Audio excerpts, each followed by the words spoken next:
بسم اللہ الرحمن الرحیم۔ باتیں میڈیا کی کے نویں پروگرام کے ساتھ آج آپ کے سامنے حاضر ہیں۔ آج کا پروگرام ایک طرح کا تعزیتی پروگرام ہے، اور یہ اس لیے ہے کہ اسی ہفتے میڈیا سے متعلق کئی بڑی شخصیات اقدار فانی کو کوچ کر کے اپنے حقیقی رب کی طرف چلی گئی ہیں۔ دیکھا جائے تو پچھلے ایک سال میں بہت بڑی بڑی شخصیات جو اخبارات سے، ٹیلی ویژن سے، ریڈیو سے منسلک تھیں، ہمیں چھوڑ کر دوسری دنیا میں گئی ہیں۔ تو آج جی چاہ رہا تھا کہ ان کے بارے میں پروگرام کیا جائے۔ یہ وہ لوگ ہیں جو دراصل چراغ کی حیثیت رکھتے ہیں، اور ان چراغوں نے میڈیا کے شعبے میں جو روشنی پھیلائی ہے، اس روشنی کے نتیجے میں بے شمار لوگ، بے شمار چراغ مزید روشن ہوئے ہیں، لیکن اب یہ چراغ بجھتے چلے جا رہے ہیں پیدا پہ۔ آج سب سے تازہ صدمے کی جو خبر صبح صبح ملی وہ سید سعود احمد ساحر کے بارے میں تھی۔ وہ ایک طویل عرصے سے بیمار تھے، اور اس بیماری کے نتیجے میں انہوں نے فون تک ریسیو نہیں کر سکتے تھے۔ سعود ساحر کے نام سے مشہور صحافی خالی صحافی نہیں تھے، وہ اپنی دیگر صلاحیتوں کی وجہ سے بھی بہت مشہور تھے۔ ان کی بے باکی، ان کی جرأت کے سب مداح تھے۔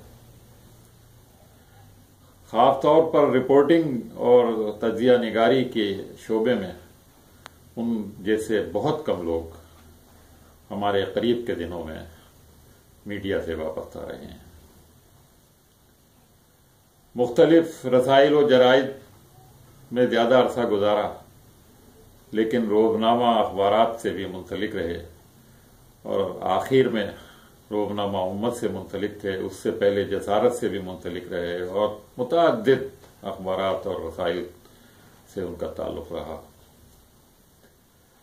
وہ کس طرح کے صحافی تھے؟ راولپنڈی، اسلام آباد کے صحافی تو ان کو جانتے ہی ہیں، پورا ملک ان کو جانتا۔ وہ ایک ٹریڈ یونینسٹ لیڈر بھی تھے۔ انہوں نے جو کچھ صحیح سمجھا اس کے مطابق صحافیوں کی ایک پوری تنظیم کی بھی تشکیل کی، اور بہت عرصے تک اس تنظیم کو آگے لے کر چلے۔ اس تنظیم کو انہوں نے اپنا خون دیا، اپنا پسینہ دیا، اور اس تنظیم کو ایک مستحکم تنظیم کی شکل دی۔ ان کی بے باکی کا صرف ایک قصہ اگر سنا دیا جائے، یہ جنرل ضیاء الحق کے ابتدائی دنوں کی بات ہے، اور ان دنوں وہ اپنی ہر تقریر میں قبلہ صحیح کرنے کی بات کرتے تھے۔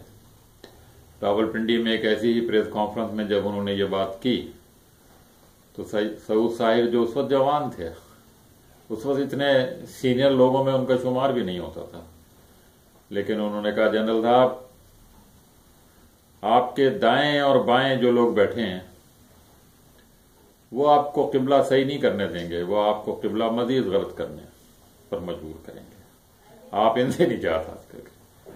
اور وہ کون لوگ تھے جو بیٹھے ہوئے تھے؟ وہ اس وقت کے محکمہ اطلاعات کے بڑے لوگ تھے، سیکریٹری انفارمیشن تھے، ڈائریکٹر جنرل تھے، آئی ایس پی آر کے لوگ تھے۔ سعود ساحر اپنی ساری زندگی بہت بے باکی، جرأت اور بہادری کے ساتھ اپنے فرائض انجام دیتے رہے۔ اس دوران ان کو بہت ساری مشکلات اور تکالیف کا سامنا کرنا پڑا، خاص طور پہ بار بار بے روزگاری سے ان کا سابقہ پڑتا رہا، لیکن پھر بھی وہ بہت ہی استقامت کے ساتھ اپنے فرائض انجام دیتے۔ کل ان سے پہلے ڈاکٹر اعجاز حسن قریشی کا انتقال ہوا۔ وہ اردو ڈائجسٹ کے مدیر منتظم تھے، اور یہ بات بلا خوف تردید کہی جا سکتی ہے کہ الطاف حسن قریشی نے جس طرح سے اردو ڈائجسٹ نکالا ہے، اس میں اگر ڈاکٹر اعجاز کی معاونت حاصل نہ ہوتی تو شاید وہی سب کچھ نہ کر سکتے۔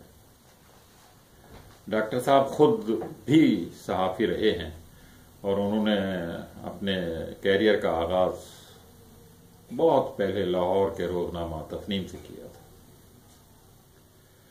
ان سے پہلے ایک آدھ دن پہلے ہی سلیم آسمی صاحب اس دنیا سے چلے گئے۔ سلیم آسمی صاحب انگریزی کے بہت بڑے صحافی تھے، اور وہ اس ایک طرح کے استاد تھے۔ انہوں نے انگریزی صحافت میں بہت سارے لوگوں کو سکھایا۔ ڈان سے طویل عرصے بطور ایڈیٹر منسلک رہے، اس سے پہلے دیگر انگریزی اخبارات سے منسلک رہے۔ اسی دن شکیل افنین کا بھی انتقال ہوا۔ شکیل افنین ایک کارکن صحافی تھے اور بہت اچھے انسان تھے۔ سندھ اسمبلی کی رپورٹنگ ان کا مخصوص شعبہ جسے بیٹ کہا جاتا ہے تھا، اور چند صحافی ایسے تھے جو سندھ اسمبلی کی کارروائی کے دوران مستقل جم کر وہاں بیٹھے ہوتے تھے، اور دیگر صحافی حضرات گھوم پھر کر آ کر ان سے خبریں اسمبلی کی لے لیا کرتے۔ انہوں نے ریڈیو پاکستان کے لیے بھی بہت عرصے تک سندھ اسمبلی کا احوال کے نام سے ریزیومے ایک طرح کا ہوتا تھا، وہ بھی پیش کیا۔ اسی طرح ان سے پہلے ہمارے دوست قیصر محمود بھی اس دنیا سے رخصت ہوئے۔ وہ انگریزی اور اردو دونوں زبانوں کے صحافی رہے ہیں۔ وہ بھی ایک سچے، کھرے اور بے باک انسان تھے۔ عام طور پہ لوگ انہیں بڑے بھائی کے نام سے یاد کرتے تھے، کیونکہ اکثر وہ بڑے بھائی کا کردار ادا کیا کرتے تھے، اور نئے صحافیوں کو، نئے آنے والوں کو ہمیشہ کوئی نہ کوئی مشورہ۔ خدا کا کرنا دیکھیے کہ کورونا کی وبا سے وہ صحت یاب ہو کر نکل آئے، لیکن پھر پتہ چلا کہ انہیں تو اس سے بھی زیادہ ایک شدید بیماری یعنی کینسر ہے، اور بس وہ پھر اسی کی نظر ہو گئے۔ ان سے کچھ عرصہ پہلے حفیظ صدیقی ایک بڑے مشہور دانشور صحافی رہے ہیں۔ صحافی تو وہ تھے، لیکن ان کی دانشورانہ باتیں سننے کے قابل تھیں۔ مشرق سے انہوں نے اپنے کیریئر کا آغاز کیا تھا، اور پھر طویل عرصے تک جنگ سے وابستہ رہے۔ کچھ عرصے ہمیں بھی ان کے ساتھ کام کرنے کا موقع ملا، اور ان کی باتیں سن سن کر بہت ساری باتیں، بہت سارے سیکھنے کا موقع ملا۔ وہ اپنے ابتدائی دنوں میں این ایس ایف سے وابستہ رہے تھے، اور اس کے بعد بہت عرصے تک اسی لبرل اور جن کو کہنا چاہیے آزادانہ خیالات کے مالک رہے تھے۔ لیکن آخری دنوں میں انہوں نے حج بھی کیا، 5 وقتہ نماز بھی پڑھنے لگے، اور ماشاءاللہ چہرے پر ایک نورانی داڑھی بھی سجا لی۔ ان سے پہلے اطہر ہاشمی، ان کا کیا ذکر کیا جائے۔ اطہر ہاشمی اپنی شخصیت میں بہت ساری شخصیتوں کا مجموعہ تھے۔ وہ جسارت کے چیف ایڈیٹر تھے، لیکن ان کی اصل شہرت اردو زبان کی مہارت تھی۔ اردو زبان کے بارے میں وہ ایک کالم بھی لکھا کرتے تھے، زباں بگڑی، اور اس میں بہت ہی دھیمے انداز میں اور دلچسپ انداز میں اخبارات میں جو اور نیوز چینل میں جو غلطیاں ہوتی تھیں ان کو درست کرنے کی بڑے ببلہ سنچ شخص تھے، اور بہت ہی مزیدار باتیں کیا کرتے تھے۔ کچھ عرصہ پہلے ممنون الرحمان بھوپالی بھی ہمیں داغ مفارقت دے گئے تھے۔ ممنون کے ساتھ کام کرنے کا کافی موقع ملا۔ حریت میں وہ رہے، مشرق میں رہے، اوصاف میں رہے۔ وہ ایک ٹریڈ یونینسٹ بھی تھے، اور انہوں نے صحافیوں کے رہائشی مسائل کی طرف خاص طور پر توجہ دی تھی، اور ان کے یہ مسائل حل کرنے میں بہت کوشاں۔ وہ مشہور بزرگ صحافی ظہور الحسن بھوپالی شہید کے عزیزوں میں سے بھی تھے، اور انہی کے توسط سے شاید صحافت میں انہوں نے قدم رکھا۔ انہی کے قریب کے عرصے میں احفاظ الرحمان بھی دنیا سے دوسری دنیا چلے گئے. وہ بھی بہت صلاحیتوں کے مالک صحافی تھے.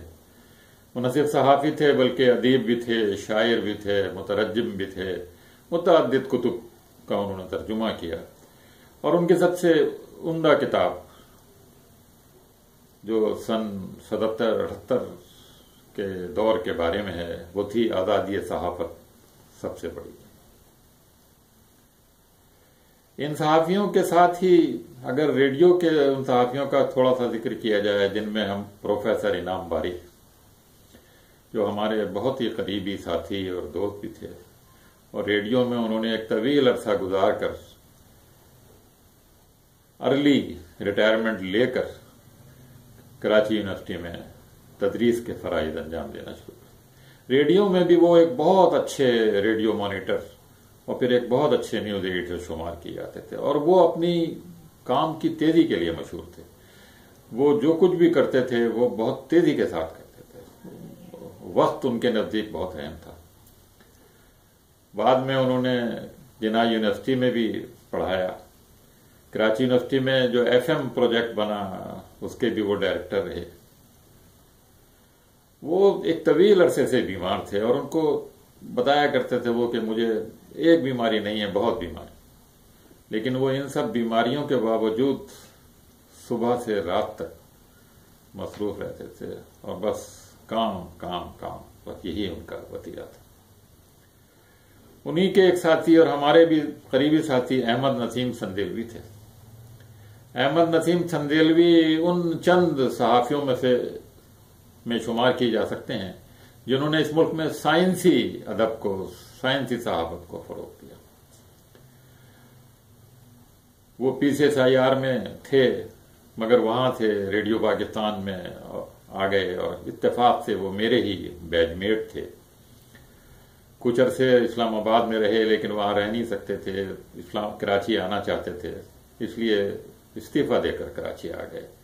اور خوش قسمتی سے انہیں دوبارہ ایک سائنسی ادارے یعنی سپارکو میں ملازمت کا موقع مل گیا، اور وہ سپارکو سے ہی ڈائریکٹر کے طور پر ریٹائر ہوئے.